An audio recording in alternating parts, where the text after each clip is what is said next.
During our Farm Basics time today, we're going to talk a little about pesticide safety. Believe me, this is the #1 concern for farmers that are using pesticides. They want to use them safely. They want to choose products that they really don't have to worry so much about their own safety. They want safe things to be putting out on their fields. In our opinion, there are 3 key things to look at on pesticide labels. One is the LD50. You can usually find that on the MSDS, the Material Safety Data Sheet, for each product that there is out there. And that basically tells you how lethal that particular product is, how strong a dose you'd have to have before it gets really bad.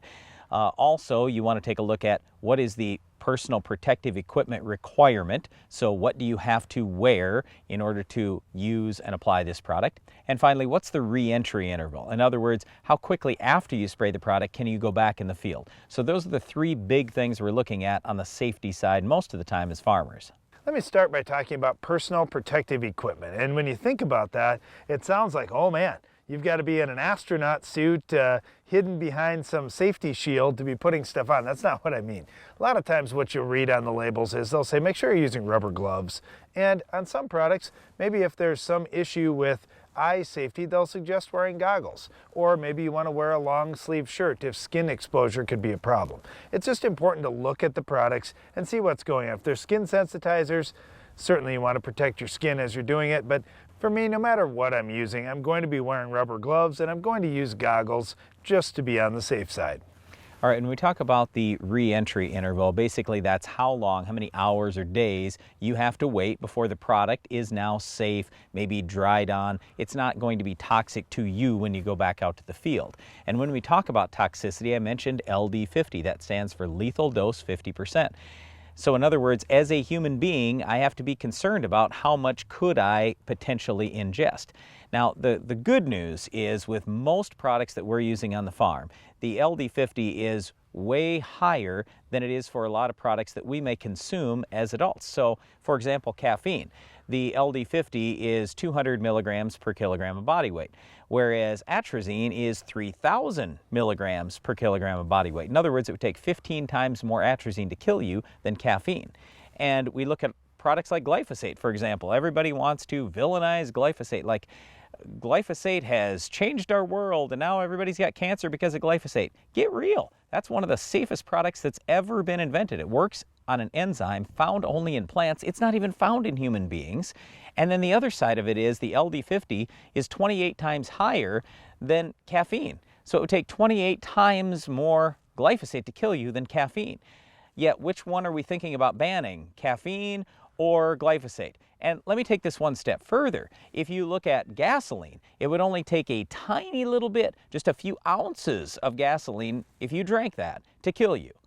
Yet with glyphosate, it would take an unbelievable amount that you would have to drink in order to kill you. But again, what are we thinking about banning, glyphosate or gasoline? My vote would be gasoline. That's way more toxic. It's not even on the same planet as what glyphosate is in terms of toxicity. Yeah, we pump it in our cars every day. We don't wear personal protective equipment when we're pumping it in our cars. I think it's crazy. Well, for farmers to use pesticides, they definitely want to be aware of what the safety hazards could be. We look for personal protective requirements. We definitely look for re-entry intervals, how soon we could be back in the area that we just sprayed. And then certainly we're looking at the LD50 too. Yep, this pesticide safety thing is just a huge issue. And for us as farmers, I can just tell you on our farm, we are very careful about what we're using, when we're using it. And I just know this, there isn't a product we use on our farm anymore in terms of a pesticide that's even half as dangerous as many of the household cleaners you probably have right below your kitchen sink, and it's not even close to as dangerous as what gasoline is. So I bring all this up because we think it's incredibly important to stress this to the average consumer out there, just so they realize a lot of the products we're using today are actually natural products. You look at Callisto, that's one of the most, and that whole HPPD family, that came from a tree. The most popular insecticide came from a flower. We have so many natural products now, or reproductions of those natural products anymore. It's awesome. A lot of the very dangerous products we used to have 30 years ago, they've been banned, removed from our market, and thankfully that's the case. Well, removed from the United States market, and that's probably another topic for another time, but some of these pesticides that are banned here are not banned in other countries around the world, so you do want to be cautious where your food's coming from. Well, when you're checking pesticide labels for safety, you might want to check on there if that pesticide is going to control our weed of the week. We'll tell you what will stop this tough weed coming up later in the show.